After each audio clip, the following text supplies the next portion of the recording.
Hi, akka fuune akkam jirtu hordoftoota Oromoo channel kuni Oromoo channel dha. Ani immoo Burtukaan Danuuti. Egaa Oromoo Fosoliyaa mana keenya keessatti akkamittiin waaddannee yookaan immoo xabbasannee mana keenya keessatti itti dhimma baana isa jedhuun qabadhee gara keessanitti dhufee Oromoo channel like, share, subscribe gochuun immoo kanuma keessanii Oromoon bakka jirtanitti nagaan fayyaan jaalalli tokkummaan isin biraa hin dhabamini bakka jirtanitti nagaa fayyaanaaf ta'a. Oromoo garaan isan qabadhee dhufetti yeroo darbinu maarfaa kana barbaachisu as biraa eegan isinitti agarsiisee booda gara hojii isaatiitti darbina anuma faana jira.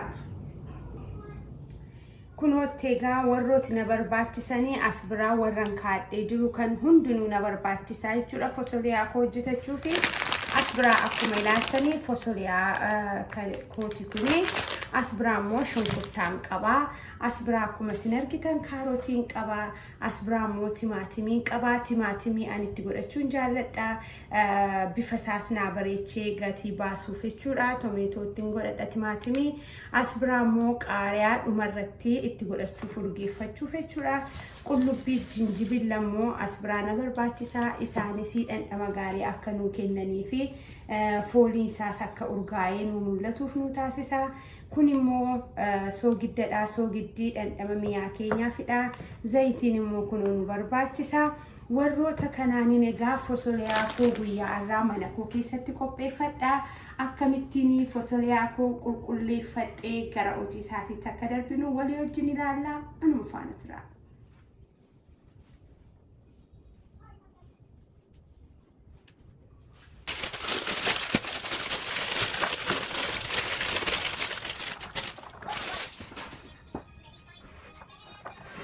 Hunduma fosoliyaa keessanii jalqabarra as biraa akkas murattu gara dudduuba salammataarraas akkasittiin cabsattu jechuudha. Kan ammoo bakka lamattan baafadhaa baay'ee dheerata waanta ta'eef haala kanaanii kun akkuma isin ilaaltanii kunoon argitu gajjallaasaati akkas godheen irraa kutaa gara gajjallaatiis irraan kutaa kan ammoo bakka lamattan baafadha jechuudha. Akkasuma jecha warra kaan hojjetadhee eegan raawwadhee booda gara keessanitti hin deebi'a. Dheerina isaatiin yennaa barbaaddanii isin dheerina isaatiin gochuu dandeessu. Angaruu baay'ee dheerata waanta ta'eef nan kutaas akkas gabaabbatu immoo akkasuma godheen kaa'a. Isa baay'ee dheeratu immoo nan cabsa jechaadha. Gargar akkas gochaa eegan qopheeffadhee miicee xumuree booda shunkurtaa koos quncifadhee warroota kaarootii koos quncifadhee babbareechadhee tottolchee gara keessanitti deebi'een dhufa. Egaa Oromoo channel like, share, subscribe gochuu hin dagatinaa ilmaan Oromoo. Kanaafiyyuu na eegaa deebi'een gara keessanitti dhufa. Anuma faana jira.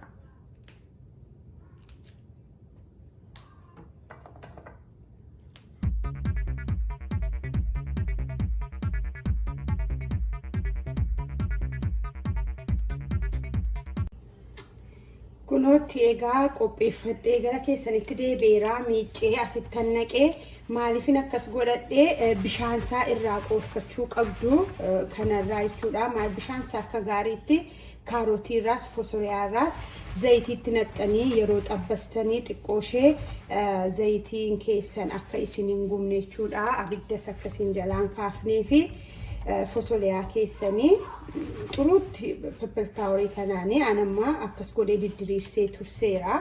Bishaan hin qabu amma baay'ee isaa intini naata jechuudha. Keessaa bishaan baafadheera. As bukkeetti immoo akkuma argitanii kunoo distii koo irra kaa'eera. Distii keessanis bishaan kan hin qabne akka kana gogaa ta'uu qaba. Zayitii waan itti naqattanii fi as biraa abidda koo qabsiifadhee Masnitti mul'atu abidda qabsiifadheera. Akkasii eegan godhadhee booda zayitii isa irrattanii naqadhaa jechuudha. Amma maal gochuu fi fosoliyaa keenya xabbasuuf jechuudha. Zayitii xiqqoo baay'iseera. Jalqabaa eegaa xaxabbastanii irraa baastanii booda gara hojii isaatiitti darbitu waanta ta'eef akkuma argitanii amma zayitiin koo gaafa inni dhaga'u fosoliyaa koon itti godhadha jechuudha. Kanaafuu zayitiin koo xiqqoo ishee naaf dhaga'u hawwachuu kooti. Eega ho'ee booda fosoliyaa gaafa itti godhu immoo isiniin agarsiisa. Anuma faana tura. amma eega xiqqoo ishee naaf dhaga'ee booda akkasiin hin gubne harka keessan xiqqoo ishee irraa fageessuudha.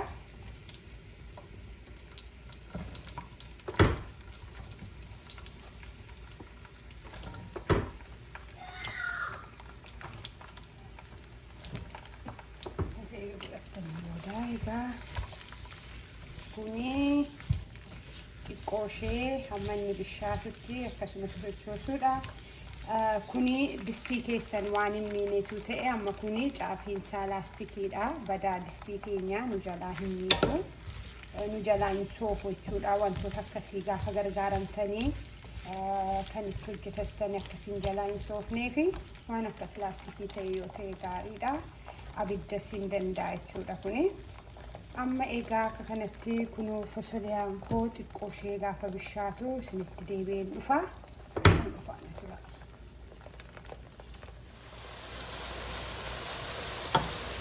amma egaa naa qaqqabeera jechuudha. akkuma isin argitanii akkuma isinitti mee baay'ee bisheessuu sin barbaadu amma nan baasa keessaa. akkuma argitan qodaa qopheeffadheera as biratti.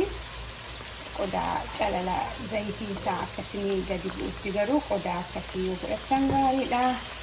amma isa kana akkasii eegan baafadhee booda zayitii masa kana irratti maalan affeela xabbasaa kaarotii foon xabbasadha jechuudha. kanaaf isa kana keessaa baasee isinitti deebi'ee dhufa. amma immoo kanatti aanee akkuma isiniin jedhee kunoo abidda isaa gadi qabadheera. kaarotiin immoo taanee bisheeffadha jechuudha. isa sana beekeen keessaa baasee booda fosoliyaa koo kunoo immoo kanan qabbasee isinitti deebi'a. isa kanas immoo akkuma nama fosoliyaa bisheessetti isa kanas nan bisheeffadha jechuudha.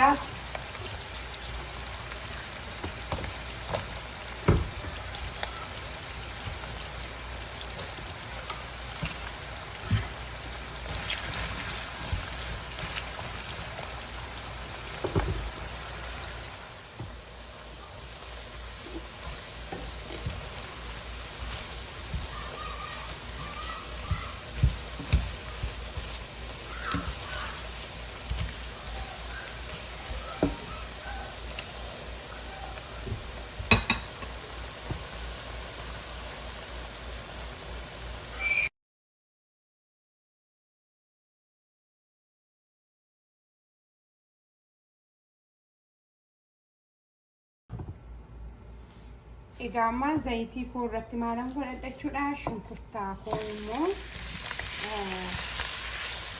irra kaawwadha jechuudha.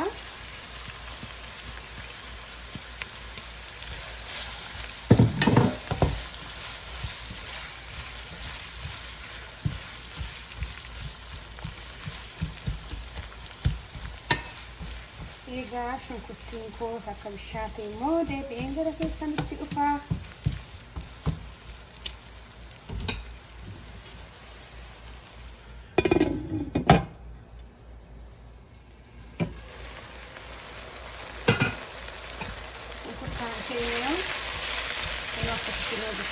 eega shunkurtiin keenya akkasii bishaate maalan itti godhadha. yoo fedha keessan ta'e yoo hin barbaaddan ta'e kanatti egaa wanta kana lamanitti godhattanii waliin makuudha. yoo garuu akka kootti hojjetachuu barbaaddanii anammaa kana taasee timaatimii itti godhadha jechuudha. timaatimiidhaan eegan kana takka akkas bisheeffadhee boodanii timaatimii itti godhadhee taasee immoo qullubbii fi jinjibila sila qopheeffadhe amma walakkaasaa ammatti godhee walakkaasaa immoo gara dhumaatti yeroo hunduma isaa wanti makuun itti godhadha.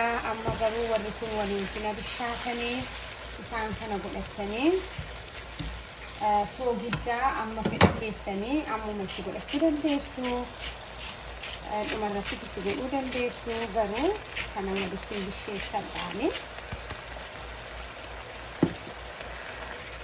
qullubbii keessan gaafa itti gootan akka inni itti urgaa'u isinitti himuu danda'u. hamma baay'ee urgaa'aa jira. kun egaa xiqqoo ishee akkasitti walitti bishaatee booda fosoliyaa kootii fi kaarotii silaa qabbasadhee warra kanatti naqachuudha. Amma nuti xiqqoo eeganaa bishaatee booda gara keessatti deebi'een dhufaa kan dhufaanidha.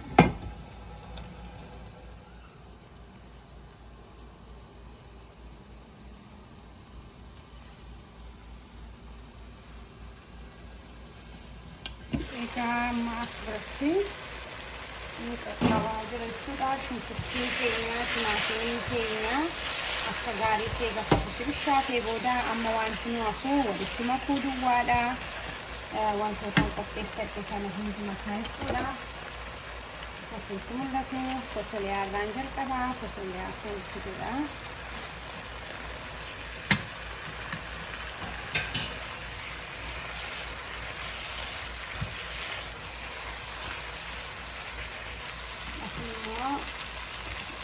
Karotiin qopheeffadhe sila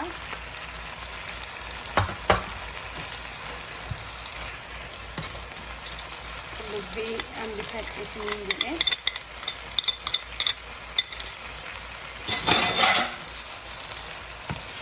warra kana raamamaan jechuudha. Walitti makuudha jechuudha.